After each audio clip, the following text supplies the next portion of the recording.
Howdy everyone, it's Sam. I hope you're doing really well. If you're new around here, I hope I can get you to consider liking the content and subscribing to the channel. And if you're a regular around these parts, thank you so much for the continuous support. This weekend is ANZAC round, and to help me on one of the biggest weekends on the Australian sporting calendar is one of Australia's biggest YouTube content creators in the sporting world. It's Mr. BKRSport helping me to preview the North Queensland Cowboys and the Gold Coast Titans. Hey BKR, how you going, man? Good man. I appreciate it. I'm doing my thing. I don't know if I'm necessarily there just yet, man, but I know I'm super excited for this weekend. Obviously, Anzac Day is a huge thing for us down here in Australia and New Zealand, and obviously our boys, Titans and Cowboys, go head to head this week. And I'm just super excited, man. I'm feeling the rugby league season right now, especially after that Tigers win over the Eels yesterday. So I'm definitely pumped up and raring to go for a big footy season. Sure thing, man. And now, can I ask you a quick question? Can I get an inside scoop? Are you going to this game up at Queensland Country Bank Stadium, BKR? Potentially, man. I really hope to be. Obviously, yeah. I do get to as many games as I possibly can with it. I get to every single home game, but I do get to pretty much every. Oh, well, I'm meant to be going every away game pretty much, but I have been incredibly sick the last week, so I should be fine to go for this week. I'll literally know by Friday. But either way, man, I'll fly up that morning and come back the next day because I've got streams to do the very next day too. So I'm flat out, man. But I really hope I can because I've never been to North Queensland for Townsville before for a Cowboys game. And I can tell you right now that just looking at the weather now, it looks like it's going to be a rainy weekend this weekend up in Townsville. Maybe staying home. Maybe we're the football on the cards, mate. And if you're already half sick anyway, I don't want you to get any more crook anyway. Now, look, we can talk about the history. We can talk about the stats, right? The Cowboys have had the wood over the Titans, over the past few years. Well, kinda. I don't know about last year. I don't know about that one. The year before that, honestly. Yeah, I don't know. But when Thurston was around, you guys were good against us. But it's been a while since Thurston's been around. But it'd be interesting. Yeah, So there's been some really good, there's been high profile contests between Cowboys and Titans. We opened up by Super Stadium, or Skill Park as it was known, round 1 2008. Gold Coast and Cowboys hosted JT's last ever game sort of thing. And now this weekend, it's Anzac Day. And so let's just get stuck into it now, guys. So coming up this Saturday evening, North Queensland Cowboys hosting the Gold Coast Titans from QCB Stadium up there in Townsville. And I can tell you that over the past 3 days, the bookies have had this game change over multiple times. It was $1.90 on Saturday evening, and then the Gold Coast Titans yesterday were $1.80, $1.85 favourites. And as of about 5 minutes ago, the North Queensland Cowboys have come back into favouritism at $1.85 to $1.95, the Gold Coast Titans. So it is one of the harder games to pick of the round this weekend, BKR. And let's get into the team list news now, good sir. And as you are the guest, I'd like for you to read out the team news that was dropped this evening, mate. Can you go through the Gold Coast lineup for us, man, please? Yeah, too easy. All right, so the Gold Coast Titans here, we still have Jermaine Asaka win the fullback. Speaking to Jaden Campbell the other week, and he's basically probably going to be coming back for next week's game against the Panthers. But he has been obviously thrown into the team list here, but he will not be playing. I don't believe he'll be playing this week regardless, but there's a potential that he could, as you can see. But Jermaine Asaka will be the fullback for this week. On the wings, we've got Phillip Sammy and Greg Herbert. Hello? No, Greg Martzue. We've got Greg Martzue there on the wing with Phillip Sammy, and then Patrick Herbert and Brian Kelly in the centers. That really wigged me out for a second. Then I was like, there's definitely a Herbert in our team, but he's not named Greg. But no, Greg Martzue. That's not my typo, BKR. That's NRL.com's typo, bro. I don't know. I'm not. I never said anyone's typo, man. I just saw it was there. I was freaking out. I agree with you. You picked up on it too. Yeah, I was again. Yeah, no, I was confused. My own brain was confused watching that one. But Patrick Herbert and Brian Kelly there into the centres. We've got the Brimdog millionaire, my boy AJ Brimson, in the number 6 with Toby Sexton as well. What a man. Tobes is in the 7. Mawaki Fodawaker and Isaac Liu as our front rowers there. And Aaron Clark, my boy, in the number 9. Dave Fafita, the big absolute train that is Davey Fafita, is in the number 11 there. And Bo Firma in the 12. And then Tino Fasil Malawi, he's in the lock position, number 13. Moving to the bench here, obviously Will Smith, Sam Lazzoni, Jamin Jolliffe, and Jared Wallace sticks there. And then obviously for the reserves, who may come in at some point, but may not, Paul Turner, Kevin Proctor, my boy Sammy McIntyre. I'm looking forward to when he gets a shot. I really think he should actually get a shot now, but he's still there on the reserves. Tanner Boyd, Sesefo Fafita, Corey Thompson, and Jaden Campbell, as I mentioned before. BKR, man, is it fair to say and suggest that that's Gold Coast, besides Jaden Campbell, is that a full strength team 1 through to 17 in your opinion? Well, I think it's hard with our wings, man, because Greg Marzhew and Sammy both deserve spots, and then Corey Thompson's also there as well, man. So it really is down to the opinion whether this is our strongest lineup or if you think Corey Thompson should be there on the wing instead of one of those two guys. But yeah, Jaden Campbell will probably be the only one who sticks out to the casuals and for everyone else out there. For me, though, who knows this team in and out, I would say that Sammy Mack should be on the bench here. But pretty much, this would be, from what everyone can see, the starting lineup minus Campbell and maybe Thompson. Like pretty much 99% full strength. Good on Absolutely. You coming up to take us on this weekend. Sweet. I tell you what, man. Over the past couple of weeks, I want to give the devil his due. Mr. David Fafita, BKR, he is warming up to the task rather bloody nicely, mate. I think he had a seriously strong game against the Manly Seagulls this past weekend. It did take him it took the entire team 15 minutes really to get into a good position to attack. And then the very first ball David Fafita got, it was try time for the Gold Coast Titans, BKR. Yeah, look, obviously, I'm a big advocate of David Fafita. I think that a lot of people don't really understand that it's not just all about tries, especially when it comes to the back rowers. A lot of people look at every single position and think, oh, okay, well, David Fafita's on 1.2. He should be scoring tries every week. He actually misses pretty much next to no tackles every single week. He makes 30 plus, nearly 40 plus. He does so much for this team, even without the boisterous attacking ability that he obviously does have. Now, when he does do that, we expect him to do that. And on that kind of money, we all know that kind of money is quite excessive. But with that being said, I still think that he is absolutely, for me, the best back row in the competition. And I just think that, because he's not scoring tries every single week, he has now, though. He scored a try in the last 2 weeks and also try assists both in the last 2 weeks as well. But yeah, absolutely, man. Dave Fafita has really worked his way to blow him back onto the scene in the last couple. Yep, and I want to also give a rap to someone that doesn't actually get raps, and he's someone that you have actually spotlighted before, Mr. Aaron Clark at dummy half. I don't think he's a great player. I think he's quite a solid player, and he had a really good All-Stars contest a couple of months ago as well. I think Aaron Clark is doing a really solid job for you blokes, if you don't mind me saying so, mate.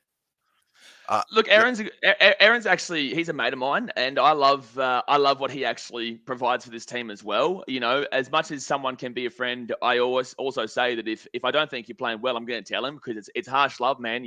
That you can only get better by the truth coming out. Yeah. So for me, I said preseason that Aaron Clark may not be the greatest, but he's going to give you every single little bit that he's got. Yeah. And I think that he is one of the hookers that no one really gives any credit for, even when he is doing what he needs to do. I say that this spine, man, you got Jaden Campbell, it's Saka now, but you got Jaden Campbell, Toby, and AJ Brimdog Millionaire in that spine, and they're explosive kind of players. You do kind of need a bit of a stabilizer, and Aaron Clark is that kind of guy who is going to stabilize that spine for you. He's not going to go and do a Damien Cook dummy half little scoot and go for 3 tries in a game, but he's also going to set up quite a few. And if you actually listen to my commentary from the other night for the Titans-Manly game, you're hearing me as I say that Aaron Clark's getting that ball to David Fafita, and he's going into the corner there. So I'm really loving what Aaron Clark's been doing this year. As I said, he's not going to be that explosive Damien Cook or Harry Grant kind of style, but he's definitely going to do what he needs to do, make his tackles, and know he's a good player.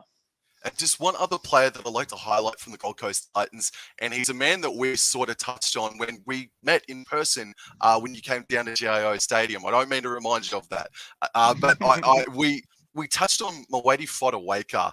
I think he's having a pretty solid year thus far. He killed it that night too, in my opinion. Is he, and this is a question without notice, I admit, does Fodawaker, is he going to be starting as prop in State of Origin this year so far, in your opinion, BKR? Don't mention put you on the spot, good sir, but do you think he does retain his position in State of Origin? And if he does, do you think he'll actually start the game, man? He'll definitely retain his position in State of Origin because if you go back to game 1 of last year, he was actually the best player on the Queensland team. Not the best player overall, but the best player on that Queensland team in that blowout loss. I would definitely say that I actually think that who's the other front rowers there? So there's Josh Papali'i, and who would be the other front rower that he would have to take over? You had Fa'amausili, but he'd be your lock as well. Fa'amausili would be in the lock. Yeah, I'm trying to think of who would be the front rowers there. Let me just quickly go here and I'll go and have a look at the Origin teams of last year. Oh, no, it's not going to give me the Origin of last year. Anyway, so the point of the matter is I actually think that it doesn't really matter to me, man. Honestly, whether he makes the bench or he starts the game, it doesn't matter in today's game of rugby league whether you start or you're on the bench because a lot of the time some guys can actually come off the bench after 20 minutes and then play the final 60. And it's just a bit of a mix around and they kind of bring them on as a super sub kind of deal, which we've seen in football all the time and which we see in basketball quite regularly and other sports around the world. So, no, I think that Mikey Fotuaika probably stays on the bench there. And if he does go and start, he definitely deserves the start. And he's very young too, so I wouldn't be surprised if he gets the start there and they just try and build through him for the next few years. Am I right in saying he's only still 24 years of age? Yeah, he's like 23, 24. Yeah, he's very young. Yeah, man. He's got the world at his feet, that bloke, fair income. I'd throw the bloody checkbook at him just quietly, if you don't mind me saying so. Well, he's from the Gold Coast, man, so, he's come through the system. Yeah. Hopefully he remains as a one-club player as well, sort of thing too. Now, if you don't mind, we're going to get stuck into my boys, mate. Go for it. And from 1 through down to 13 on the left-hand side, Scott Drinkwater at fullback, who has been pretty bloody good, in my opinion, over the past fortnight. Kyle Felt, Murray Tuolangi are our wingers. Holmes and Peter Hiku are our centre combination. Dearden and Chad Townsend are doing a great job for us. Jordan McLean, Cohen Hess start as our starting front rowers. Reece Robson and Hooker, Hylam Lukey, Jeremiah Nanai, and Jason Tamalolo are our back row. And then on the right-hand side of that image, Jake Granville, Tom Gilbert, Ruben Cotter, and a returning Griffin Neame comes back after suffering a HIA issue a couple of weeks ago. And besides that, look, 18th man is Jermaine Tinua-Brown. I don't think he's going to be pipping anybody at the post to get into that 17. But number 23, it's kind of, it's not ironic, I guess, but it is interesting that both of our sides have both of our, at the start of the year, our fullback superstars just on the reserves list and could potentially make a sneaky return this weekend. But you reckon Jaden Campbell won't return? I don't think Hammer will return either this weekend as well, man. Scott Drinkwater, mate, I want to touch on him first, if I may, please. At the start of the year, I didn't even have him in my 17 BKR. Honestly, I didn't even have him on the bench.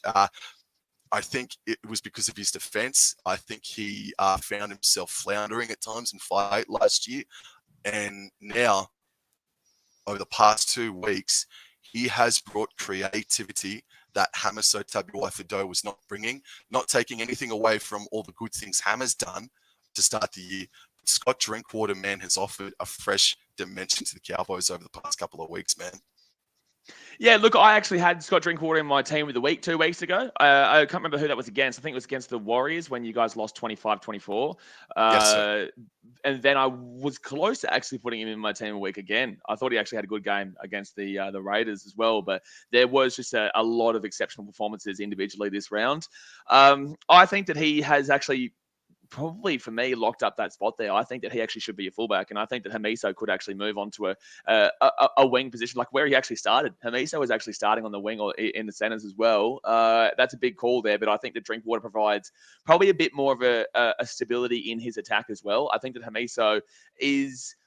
I always kept backing him in. I kept saying that, I know Val should be moving into the centers or the wing because obviously I thought that Hamiso was going to be the fullback. But honestly, I really do like Scott Drinkwater. I think he provides a lot for you guys. And a lot more of a safer head, but also has that ability to explode as well. He's not going to be, a Ryan Pappenhausen or a LaShawn Mitchell kind of deal or Tommy T, but he's definitely he's like in a way, you'd think of it like an Aaron Clark, but obviously in the fullback spot where he's going to give you his all. He's not going to be the most explosive ever, but he's still going to be pretty good at doing what he's doing. I think that's a fair comparison, actually, man. Now the other player that I want to touch on, and I think this is going to be key, like seriously key. Mr. Hylam Lukey played 80 minutes last week, and he's lining up against Mr. David Fafita this Saturday evening. The young man, I think he's maybe had, I don't know, maybe he's had bigger tests. I'm trying to think if he's played a game against the Melbourne Storm or Penrith Panthers off the top of my head. I can't think that quickly, but I think he's got probably the biggest one-on-one matchup he's had this year so far in the form of David Fafita, who is, again, starting to hit some really nice bloody form. Absolutely, yeah. Now, also, the other man on the bench, Mr. Tom Gilbert. So if Hylan Lukey doesn't play the full 80 minutes, Tom Gilbert, who I think is a great player or just on the verge of becoming one, I think his defense, I think he'll get stuck into David Fafita, and I'd love to see him go head-to-head because that's what would have been if Hylan Lukey wasn't chosen in preference for number 11. For Tom Gilbert, Hylan Lukey, sorry, excuse me. So the second row is Hylan Lukey and Tom Gilbert. BKR, mate. Have you seen enough of them to really form an opinion of Gilbert and Lukey, mate?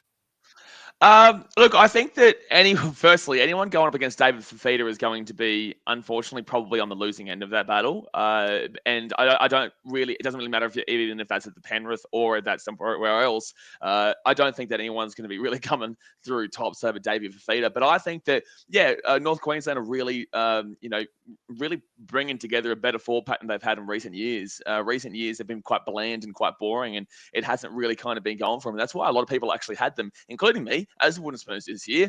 But they've really shown out, and they've given it a really good go. They've really given it a good go in those forwards, and obviously Nanai's another one of those. I think Nanai's defense needs to be worked on a little bit, and I think still with the Cowboys, their defense still needs to be worked on a little bit. But I'm really looking forward to what the forwards can obviously do here in North Queensland, because we are coming to your home ground here, and the forwards are the ones who, and this is what everyone says, forwards win you games, backs decide by how much. So you really need to lay that platform there through the front row and the back row. And obviously Lukey's still quite a young guy, and Tom Gilbert, he's quite fresh in the mind too. And the other back row matchup that's happening this weekend, and he's another guy that I really want to wrap for you guys, Mr. Beau Fermor, man. He's Absolutely, a little bit of a journeyman, but he's really found his feet with the Gold Coast Titans, man. And I think he was on the verge of being a New South Welshman representative last year. I think at a stage, cheekily so. And he's coming up against Jeremiah Nanai. And just looking at the stats just before we came on air, Nanai's missed more tackles than any other player to start off the year. And considering the line that Beau Fermor is that through the entire NRL, or is that just Cowboys? It's through the entire NRL, Jeremiah Nanai has missed the most tackles. I think it's in the early 30s. And considering Beau Fermor runs so hard and can find that line to crack open a defensive line, Jeremiah Nanai and Chad Townsend, they're going to have their work cut out for him with Mr. Sexy Sexton and Mr. Brimson chucking Fermor some good balls, man. I just want to, if I can, just without notice, man, Mr. Beau Fermor, can I get you to touch on Mr. Fermor for a second there, man? So the good thing is you keep saying without notice. The good thing is, man, I watch every single game because obviously I'm streaming, right? So you don't need to worry about without notice, man, because I I kind of know how to respond regardless. But I appreciate it anyway. But Beau Fermor, he is a monster, man. He came from Newcastle and he wasn't giving a crack there. He had a few injuries there and has now came to the Titans. And we have this knack of going down the left-hand side. Will Smith possesses a left-handed pass, and the Titans love going down the left-hand side as well. It just kind of is where it naturally flows. And Beau Fermor this year is on that left side, and he is the one. And this is another reason why Dave is actually not getting the ball as much as people want, because he's on the right-hand side and Beau Fermor's on the left-hand side. So Beau is getting the ball that David Fafita would normally get. But, there's not really too much of a problem when Beau's playing as well as he is. I think if he wasn't playing as well as he is, Dave would probably get switched over. But, he's a machine, man, and it's going to be really tough to see those guys, go up against the monster that is Bowie. And no, I really look forward to seeing what he can do, because I know that he genuinely could go on an absolute, he could go on a spree there, Beau Fermor. Yeah, absolutely. And you guys were there at Queensland Country Bank Stadium last year. And at the time, the Titans won their highest ever, by their highest ever margin, I think it was 44 We did it points 3 to 8. times last year too, yeah. Yes, you did. Starting with us, 44 points to 8, I think it was in about round 6 last year, or there, round 4, I think it was, or 3. But yeah, no, these guys, Gold Coast, they won't fear coming up to QCB Stadium. They're a completely different beast to what they even were last year. They've evolved, the Gold Coast Titans, in my opinion. Now, is it fair to say this is how I sort of look at the match? So we've spoken on the players, and this is how I sort of summarize the match, man. And I want your opinion on this. Is it fair to say that it's the attack of the Gold Coast versus the Cowboys' defense in this game? Is it the Cowboys that are the defensive-minded side and the Titans that are the attacking-minded side?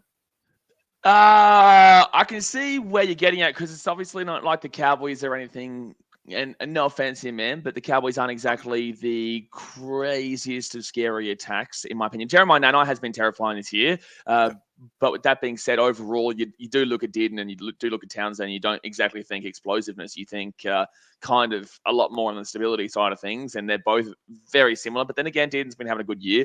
I would say that if the Cowboys had to win this game, they're going to have a very good defensive game, absolutely, because we're probably going to get into this in a second, man, but the Cowboys haven't really played anyone yet. They've played one team, which was the Roosters, and obviously we both kind of know how that one went. So, you know, I know that Cowboys fans aren't going to like what I'm about to say here, but the Cowboys played, and granted, they've played better than I gave them credit for. There's no way that this team is even close to wooden spoon right now. They're playing way better than a few of these other teams. However, the Cowboys played the Bulldogs. They obviously lost that game at home, and then they played and Bulldogs came last year. Then they played the Raiders, and you did beat them, but they also came 10th last year. Then you played the Broncos, who came 14th. Then it was, who was the game after that? Was that the Roosters game right after? Yeah. The Roosters game right after that, which was the 30-point loss. And then you came back, and then it was the Raiders, yes? No, that was the Warriors who came 16, 15, 14, 13th. And then it was the Raiders again who came 10th. So what I'm waiting for with this Cowboys team, man, is to see them really kind of show it against a really good team. And I'm not saying that's the Titans at all. I think the Titans are definitely a mid-table team this year, anywhere between 7 and 10 probably for me.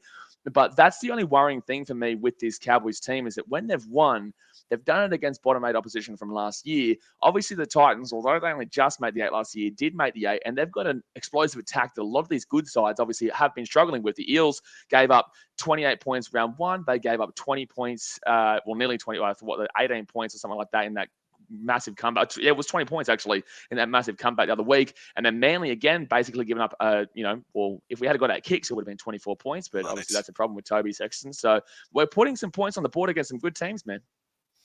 Yes, and look, I will say this, man. They're not in the missed tackles department anymore. They were at a stage about 2 or 3 weeks ago where they were the club that had missed the most tackles out of anyone in the NRL, and that's now thankfully dipped down. But there are still moments like 2 or 3 minutes into the game last week, Jason Taumalolo and Hess just let Tom Scarlett. Oh, bro. Oh, just straight up the guts, man, you know? But that's not even the worst one. The game against the Warriors with Cody Nikorima, that was worse. Like, that was by far the worst try I've nearly ever seen. Yeah, it was equal, man, in my opinion, bro. Like, they just clocked off, man, and yet somehow we scramble really well. And this is technically the Cowboys have leaked the second least amount of points so far throughout the opening 6 rounds of the competition. Penrith the first, obviously. So look, that's great, and it's something that we can hold on to and take confidence from. But we need to, because we're coming up against the Gold Coast Titans, who, no, they're not on top of the ladder as far as scoring points goes and stuff. But it was so graphic the way the Gold Coast Titans came out in the second half and scared the absolute bejesus out of everybody, including Manly, including all the doubters, man. It was ferocious. They did it again against the Parramatta Eels. The thing, and I think this is what you've highlighted on your channel, BKR, over the past a few weeks, is that they are sort of a one-half team, a one-half sort of playing team, but they're starting to add on another 10 minutes here and there, or 5 minutes here and there as the season goes longer. And the way that they came out in that second half, I know possession just naturally sort of evened itself out after half time. But the way the Gold Coast Titans came out in that second half, man, Manly, Warringah were at 6s and 7s at a stage there, bro. So we have to be, North Queensland they have to believe that they are the second best defensive side because they've got Fafita and Fermor, who I have huge raps on, man. And then you've got AJ Brimson and just had lightning in my face. So I'm sorry. I just got distracted. I'm sorry. Right. But AJ Brimson, who's starting to find his feet as well. And Mr. Toby Sexton, man, I saw the kicking stats as well. I think his kicking game was unreal. His kicking game is 8th in the competition so far for most kick meters. So you've got Chad Townsend, for example, who's kicked 2,100. Toby Sexton is at about 1,800, and I wasn't anticipating to see that. And I think Sexton is on such a good path, man. He's going to be so good for you blokes over the next few years, BKR. I'll say about that Toby, and I speak to him all the time. He's super young, but he's got so much potential, and he's got such unreal ability to set the platform for the game through his kicking game. Because I was also speaking to the Guru, and the Guru's laid this out on my Instagram and this was on a live stream that I was doing when I was just doing a quick little review, is that his kicking game was well beyond his years against that Manly game. He really was, barring his conversion kicking. But I can also kind of provide, as a person that is quite loud at games, I am one of those people behind where he would have been kicking there. And I can tell you right now, it's very easy to get into the head of the kicker there. I did it with Mitchell Moses, and Moses missed both his kicks against me. He's 0 for 2 when he was on that right-hand side of the Seabus Super Stadium the other week. And Mitchell Moses is a very good kicker. Maybe not so much against the Tigers too, however. Maybe I've put him off for the future. But Toby is a super young guy who I still think has the ability to let the crowd influence where he is at. And that's why this year is a big year for him in regards to growth and to growing as a person, let alone as a player, and understanding that you got to back in and trust your own game because you genuinely do have the ability. And that doesn't surprise you, does it? Like, that doesn't surprise you that he's still sort of finding his feet and trying to, become stronger in the mind when he is lining up those kicks, man. And admittedly, if he does get all those kicks, man, you're looking at a victory, in my opinion, bro. I don't even think it's just in my opinion. It's fact, really, man. It would have been 24-24. It would have been 24-24. Absolutely, dude. Now, also, I think the way that the Cowboys can beat you guys is the kicking game. I think even though we were just rapping about Toby Sexton and AJ Brimson, I think Tom Dearden and Chad Townsend for us, man. Besides maybe the game against the Sydney Roosters, I think and maybe Dogs, I think the kicking game for Chad Townsend in particularly has been sensational for us, man. He's reached 600 meters on an occasion, 400, 500 meters as well, man. I think we need to be really clever and make I'm not too sure who I'd kick to. I think I'd rather kick down to Greg Marzu if I was Chad Townsend and Tom Dearden on 4th or 5th tackle and sort of box him in and then have Sami and Mr. Azako sort of fight it out instead of trying to have that freaking tank Marzu hit it up on 2nd or 3rd tackle. He is our strongest player in the team, and that's the team that has Dave Fafita and Mawaki Fodawaker in it. I don't mean to bloody bore the hell out of everyone, but at the moment, Greg Marzu has broken more tackles than anybody else in the NRL. He's leading that stack as far as tackle breaks go. So if we kick down to him first, box him in, and don't allow him to take it up on the 2nd or 3rd tackle, it'll go a bloody long way for us, BK. Absolutely, man. Absolutely. So I think our kicking game is going to be vital. Both will be vital, but I think in order for victory, I think we need to do some 3rd, 4th tackle kicks. And I think our defenses really need to switch on, man, because the tries that we've allowed, some of the tries over the past couple of weeks, not first grade standard, admittedly, BKR, bro. Yeah, absolutely. That's what I was talking about before. I was talking about the fact that obviously Cody Nikorima literally walked in the other day, and then that try on the weekend where you were saying Tamalolo and Hess, specifically Hess in my opinion, but literally I walked in again, and that's 2 weeks in a row. And I sat there on my stream and I was just thinking, I had an aneurysm, bro. I was like, how is this happening? Like, how did that happen the first time, and then how did it happen the second time? So, and that's going up against the Raiders, who, yeah, cool, they came back from 22-0 down against the Titans. That's a Titans thing. That's not necessarily a Raiders thing, as we've seen. That's a Titans thing that we have to lock down on, and that's obvious through the way you look at the season so far and previous seasons with the Titans, that was on us. Then there was also the Warriors, and the Warriors, they're good, and they're going to be definitely fighting for that top 8 spot this year, and definitely could be there. But it's not like you're going up against these insanely attacking based teams. And although the Titans aren't the most rounded team yet, they are an insanely attacking based team. And when they're on, man, like when they're on attacking wise, they are genuinely one of the probably top 2, top 3 attacking teams in the comp. But then they can also go through periods where they're just very kind of bland as well and knocking the ball on a lot. So it just comes down to, the Titans having to reiterate that that 20-minute stanza has to be at least, I'd say, 60 minutes. 20 minutes doesn't really necessarily matter a great deal if you can produce the kind of efforts that we have been, especially when we're having to come back. But the Titans have been slowly improving in most of their aspects, but it's just about giving up that big lead in that 10-minute stanza, like I keep saying.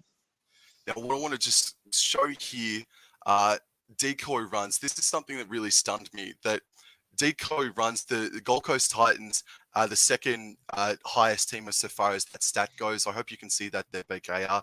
And they're not too far behind the St. George Illawarra Dragons. Now, I just want to go back here as well, and I'll try and find the offloads.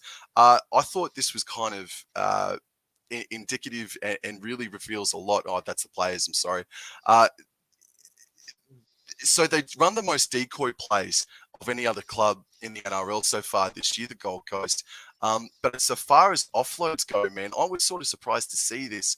And to me, it's a sign of that their discipline is really good as far as when they're attacking. Their offloads are 10th. Kind of. Yeah, kind of. Like, they're really working they're working the plays, man, and they're really trying to shift it out towards the edges instead of popping off the offloads randomly and sort of trying to find their way with more meters off the back of that. Does that make sense, BK? And does all of that make sense to you, that they're the second team with the highest most decoy runs, which means Big Tino and Fermor and Fafita, if they don't get the ball, it's going out to Sami, and because their offloads are so down, they're not just playing off the cusp anymore. They got a game plan. They got an idea of what they want to do, the Gold Coast Titans, man. Is that fair assumption? Is that fair to say, man? 100%. The last couple of years we've been a very loosey-goosey team where we're just throwing the ball here and there. Like obviously I'm Fijian, so I know all about the Fijian way of rugby league union and sevens and rugby league, where you just kind of throw the ball around and kind of hope for the best. And Fiji is incredible at doing that. But the Titans, they're Australian, right? So it's not really, they don't really have that kind of same ability that Fiji does. And that's what Titans were doing for a few years because they didn't have any game plan. But now they do. And this is how I said this on Instagram the other day, I'm going to defend this team the exact same way for the next 3 years. And then if they have not shown any improvement by 2025, then shoot me down, shoot the club down, shoot the players down, shoot everyone down for going the wrong path and believing in the wrong direction and doing the wrong thing. But until 2025, I will never take a different approach to this team is literally building and has a structure in place. And I know a lot of stuff within the club, and I know a lot of stuff obviously out of the club as a fan, and I understand exactly what this club is trying to produce and trying to achieve. And you can see by the stats that you just showed there that there is a structure in place. And what I keep saying as well with everyone is that it's clear there's a structure in place, and I know there's a structure in place. You just have to trust the process, like Philadelphia's been saying for years. Trust the process, because they're genuinely, this is the first year of the process. This is literally the first year of the process with the Titans. Yeah. They still had Jamal Foley last year. They still had a heap of other guys last year. They're moving in the right direction. There's going to be a couple of guys who go, Redcliffe way and whatnot next year. And I'm telling you right now, this club is definitely building, and they definitely have a lot more structure than previous years. Yes. All right, BKR, mate. Let's get into the crux of it. Who's going to win? What's the scoreline going to be? And do you have an anytime try scorer for us, mate?